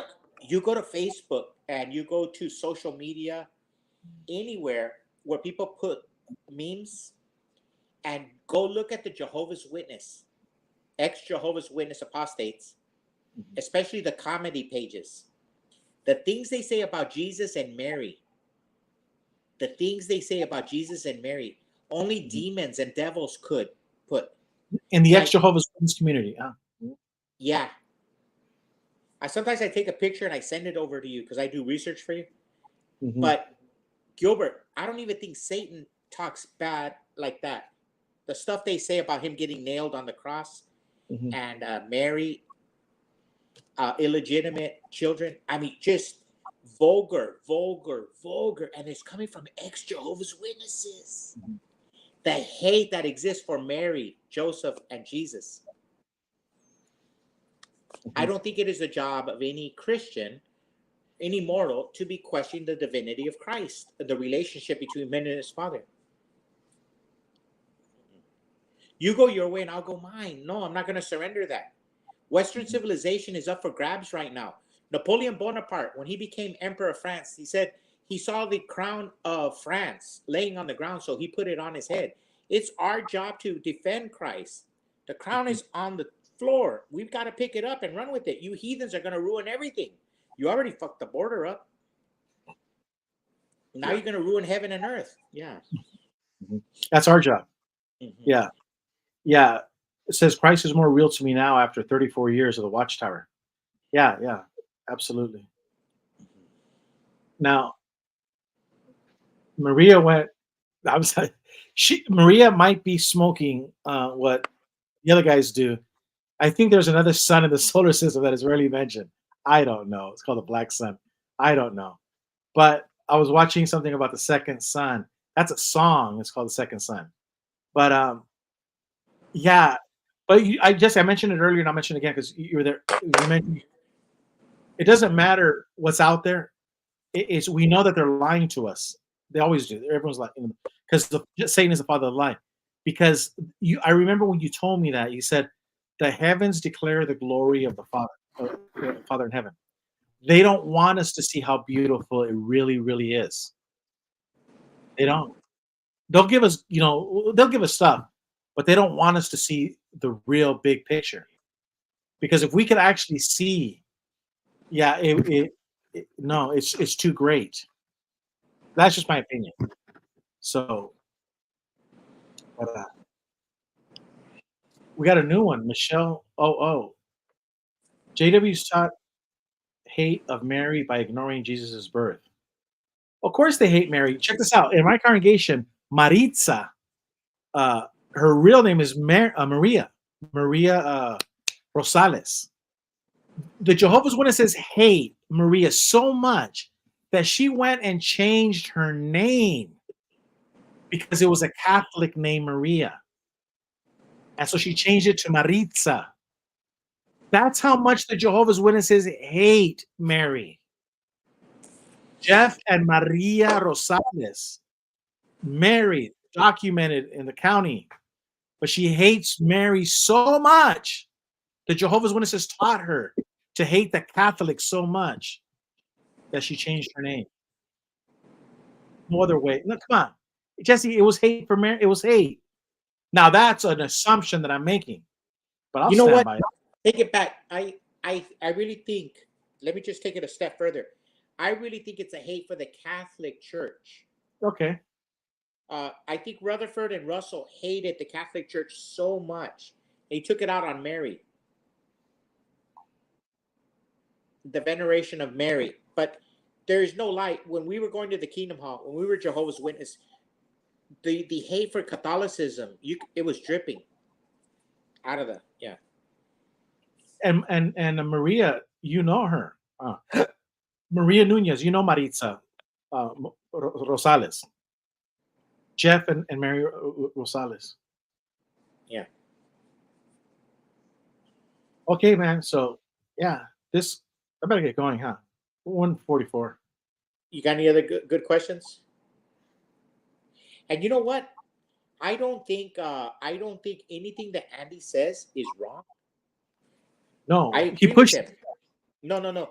But the only the only reason I deviate from him is when he lowers Christ. Mhm, I mean, look at Andy. Andy doesn't know his days. mhm. Andy doesn't know anything about what is beyond the second or third or fourth dimension. And he doesn't know what tomorrow will bring. So why question Jesus? Now, if he says that Jesus is the Son of God and I am incorrect, yeah, I can respect that. I agree with that. He's the Son of God. And he's pushing the envelope, which I like that. There's nothing wrong in yeah, but yeah, always be elevating versus yeah. That's all I'm saying. But yeah, I get I if you're not if you're not questioning your own beliefs, if you're not testing every spirit, then like was it you always say about John? Yeah, you have to always be testing it, you know. And Yeah, I'm why did the disciple that was closest to Jesus, why did he say to test every spirit? He instilled that in the Christians. Mhm. Mhm, Something that the Jehovah's Witnesses don't do. mhm. I was seeing one of the final scenes in Barabbas, the movie with Anthony Quinn, and Peter was talking to him. I guess because he started burning up the Roman buildings, but they're getting ready to die, and Peter told him that since he was a baby, that the spirit was always fighting inside of him. He was a troubled soul. The spirit was fighting, and that's good. There's nothing wrong with us. I feel that way sometimes too. I have when I question God, I question Jesus. The spirit is fighting inside, but I really like that. So it doesn't bother me when people have these like when you get it's a spirit inside you is fighting and it's wanting to know. Nothing wrong with that. I was watching it last night, as a matter of fact. So check this out. Elizabeth says, I was born Catholic, baptized and raised in it. I got baptized as a JW as an adult, but regret it. But does my first baptism void out the second? You see, that's where you start going into legalistic. Lisbeth, Jesus did not come down to, what did he say to? What about the law? Jesus says he came to fulfill it, right? But he wasn't he was always fighting the legalistic Pharisees. And so the point is this, I think you're smart enough, Lisbeth Phillips, to figure that out on your own. You don't need other people to tell you. You'll know. If the Spirit moves you to get rebaptized, it'll move you to get rebaptized. You know what? But that's I just my was opinion. I was baptized in 1968, October 5th, 1968, and then I a Catholic, and then I was baptized November 24th, 1984 as a Jehovah's Witness when I was 16 years old, 15 years old, about yeah. And I thought the same thing about Lisbeth. Mhm, And that's something personal. And I really love your answer, Gilbert. mhm. Uh, I think the spirit will tell her. She'll know. Yeah, you don't need another person to tell you. You'll know. As a matter of fact, you can even pray on it, and you'll know. Because we're not legalistic. Other people are going to go legalistic, and no, you'll know. But the good thing is to get other people's opinions, and but if they start going legalistic on you, just say, yeah, listen to them. But they might say something in their legalistic argument that you'll say, well, I never thought about this. I never thought about that. Gilbert, Because I've thought about it a lot. I've thought about getting baptized again, but I feel very comfortable when I got baptized. I Gilbert, felt do you think Lisbeth was poor when she was little? Her family couldn't afford an E and an H? No. Just wondering. yeah, they couldn't afford an H at the end, so they were saving money. Maybe when she was born, right? They charged for The damn Catholics charged her too much for the H? yeah. Well, when they register her name, they probably charged by the letter, Hmm. so they dropped the H. But they gave her two L's on Phillips. You think they could have dropped an H? Okay. I Yeah. feel cool. Okay. She's a circuit overseer. What's that? The importance is to believe in what makes you happy Now remember, the scriptures indicate Jesus is coming back as a thief. Yes. Oh, no. Now, does that mean we should not believe in Jesus as our Savior? Of course not. I guess the only question. I was a Hispanic, and my mother, who watched novelas growing up. I'll give her that name. Oh. Now, notice she said she was a Hispanic. She was. So, she even dropped the Hispanic. My wife and I, of 4 years, are contemplating baptism. We were baptized at 18, 21. You know what, Andy? I thought about it too. I thought about it. Yes. I think about it every once in a while. And I'll tell you one thing, Jesse. If I ever go to San Antonio and get a good hotel room over there, I'll get a good hotel. Oh, James Backwards is going to baptize me. Oh, hell yeah. I'll say, James, I need to get baptized by James Backwards. Oh, I wouldn't even think twice. I says, take me to the river, man. No, don't do it, Gilbert. You know what they call a Mexican baptism in Texas? What's that? A bean dip. A bean dip. Mexican baptism is a bean dip. I was baptized as a baby Catholic, and my mom got involved. I was baptized 10 years. Wow. At 10 years in 75. I was baptized as a baby in Catholic. Then my mom got involved with JWs and coerced me to baptize at 10 years, January 1975. Damn. Years old. Wow, he's old. Yeah. Well, you know what? You're going to hell. Wow. Yeah, this guy's going to go to hell. So, yeah. He's marked for destruction. Now, ask Darth. In 1975, I got to tell you a 1975 story. I was 6, 7 years old, and the Jehovah's Witnesses were studying with my family for many years. And they told us the end of the world was going to come. And one day my mom told us the end of the world might come and that the times were so bad.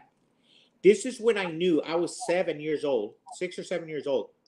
And I knew the Jehovah's Witnesses were full of crap, poo-poo. Because my mom was talking to me about Vietnam. She was talking to me about Richard Nixon, Watergate, all the stuff happening in the planet at that time. But the Cincinnati Reds were tearing it up. And in my mind, and I would talk about it at the Kingdom Hall, I was living on paradise earth. The greatest time in baseball history was happening in front of our... And I would buy the newspaper. We'd get the newspaper every day. Beg my dad, don't drop the subscription. We watched every game in 1975 and 1976, and the Cincinnati Reds were the greatest baseball team. And the Jehovah's Witnesses were telling how bad the planet was, and I knew right there that they were full of shit. Just from the prism of me loving baseball, I knew that everything that they were saying was wrong. Isn't that crazy? Yeah.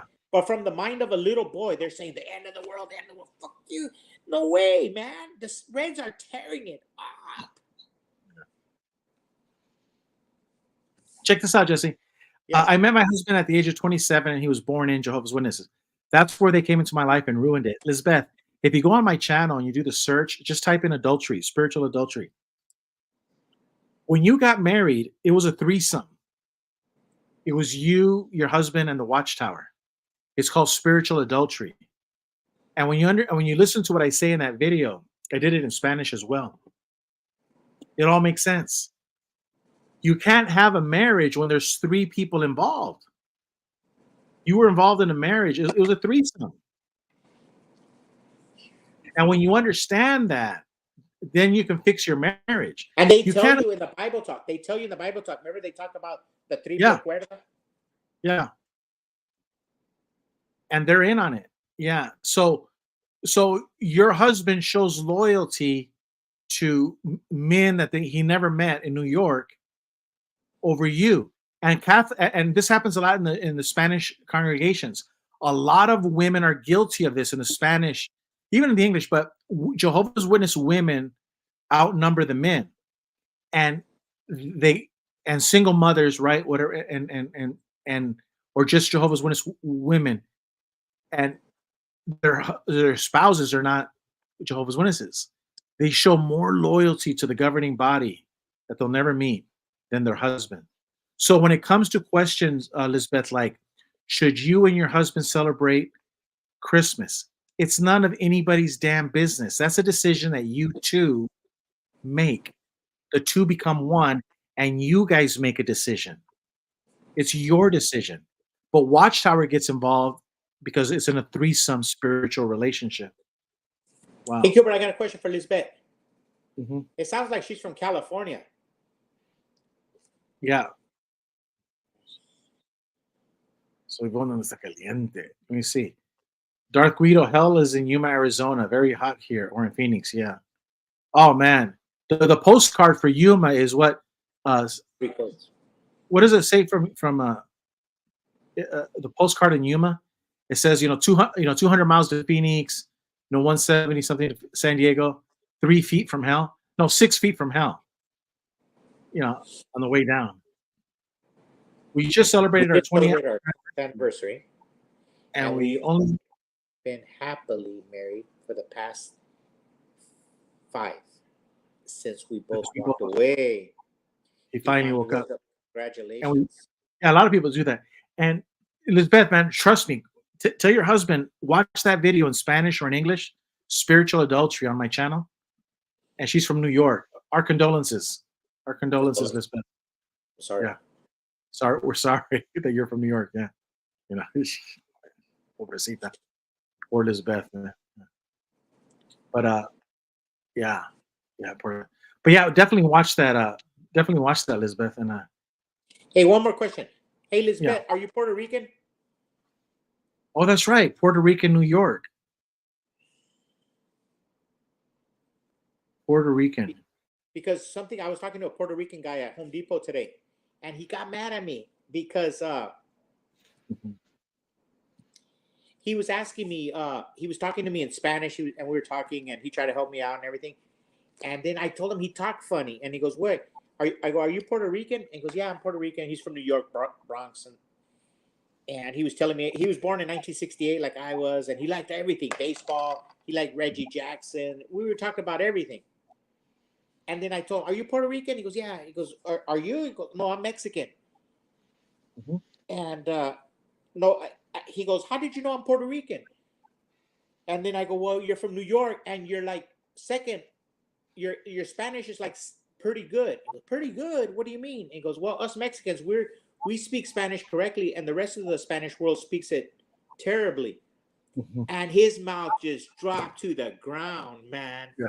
And we're like in the cement aisle where he was like getting chips of rocks and cement on his mouth.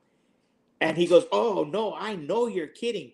And he went off and he just bashed us Mexicans that we butcher the Queen's Spanish. Yeah. And I go, "You know what?" I go, "I love you, brother, and everything, but at least us Mexicans made it to the mainland. You guys were out there in the Caribbean. I mean, you guys got lost.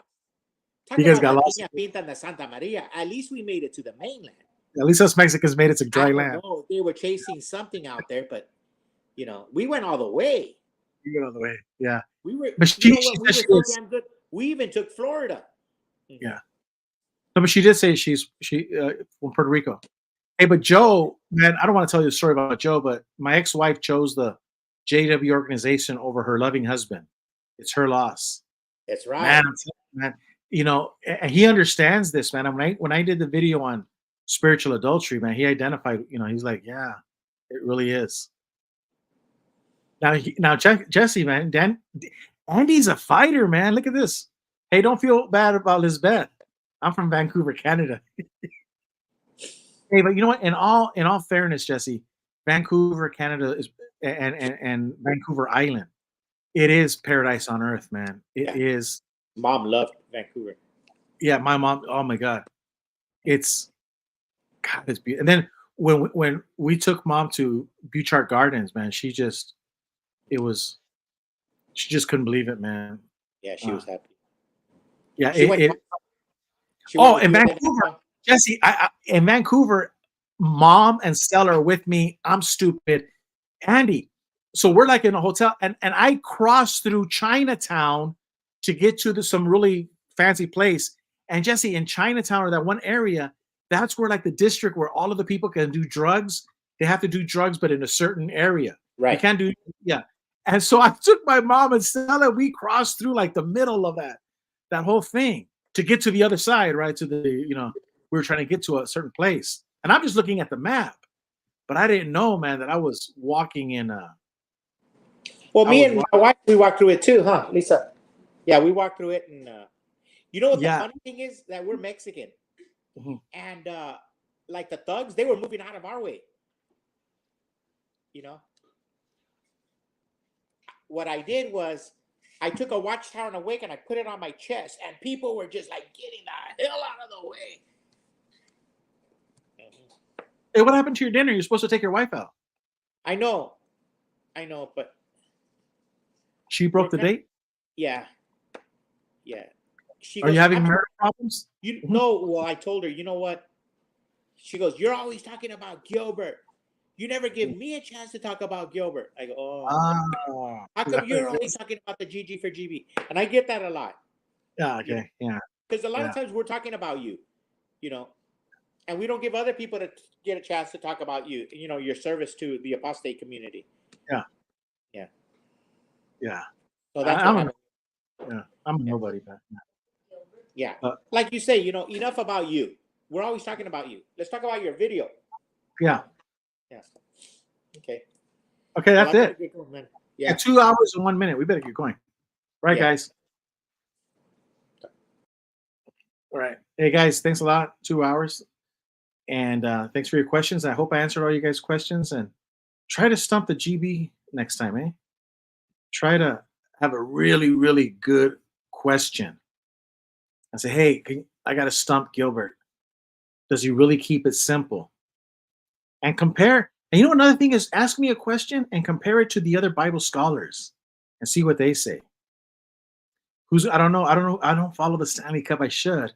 I never understood hockey. Because we weren't Americans. So, and I'm from Phoenix, and I think the Suns don't got it, man. They're and the Lakers are out. I think Denver's going to take it. But okay. But I am going to be watching the WNBA with Caitlin Clark. So that I will be following. And the prices is just crazy in Phoenix. So instead of me spending the money, I'm not going to go. I'm just going to go downtown, and I'll probably just the money for the tickets and the nosebleed. I think I just go to one of the bars down there and watch it there with some friends. So it'd be it'd be more fun and yeah, $100 for the being the nosebleed. Nah. I'd rather spend $100 in the bar. Okay. 23 years since the Canadian team won. Hey, that'll be a great show. All right, guys. We'll see you later. And